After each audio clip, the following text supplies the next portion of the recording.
je me suis retrouvé, j'avais rien préparé, rien préparé.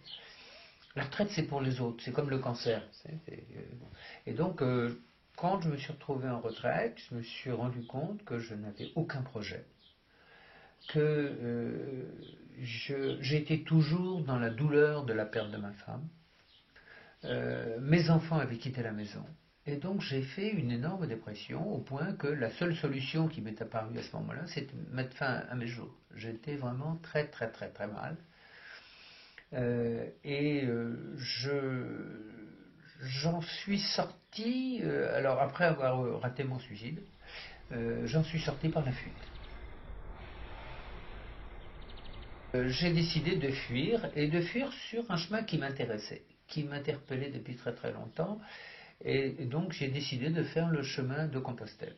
Au bout de 3 semaines de marche, j'avais intégré l'effort quotidien. Tous mes muscles qui m'étaient nécessaires s'étaient reformés au bon endroit, et donc je marchais dans le plaisir physique. La marche n'est pas douleur, contrairement à ce que s'imaginent les gens qui ne marchent pas, c'est du plaisir.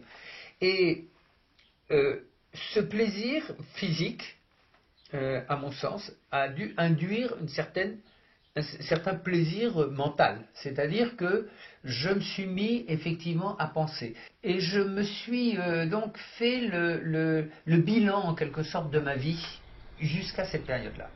À un moment, j'ai entendu parler de 2 jeunes délinquants belges à qui un juge avait eu l'idée géniale de proposer une alternative, soit la prison, ils avaient fait beaucoup de bêtises, soit une marche. Les deux, 4 mois. 4 mois de prison ou 4 mois de marche. Et ces jeunes marchaient sur le chemin. Et ça a été pour moi un éclair de compréhension. Voilà. J'arrive à l'âge où je vais mourir, où la logique, c'est que je vais vers la fin de ma vie. Il y a des jeunes qui ont des difficultés, qui arrivent dans la vie. Eh bien, je vais consacrer une partie de ma retraite à m'occuper de ces jeunes qui arrivent à la vie avant que moi je termine la mienne. Et à partir de là, quand je suis arrivé à Compostelle, la voie est tracée. J'ai décidé d'une part que la marche c'est formidable et qu'il fallait que je continue, et deuxièmement que je m'occuperais de jeunes en difficulté. Vous savez, cette notion de retraite est terrible.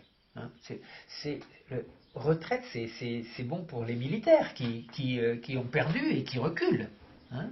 C'est un terme redoutable, c'est la retraite de Russie, quoi. C'est un terme extrêmement négatif.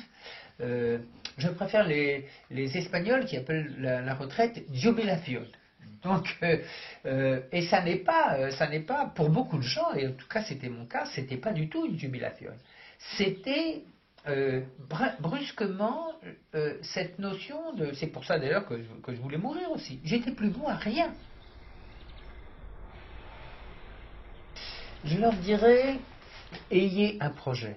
Allez vers un projet social. Allez vers un projet qui soit utile aux autres. Parce qu'il y a une formule que j'aime beaucoup qui dit « Ceux qui ne savent pas donner ne savent pas ce qu'ils perdent ».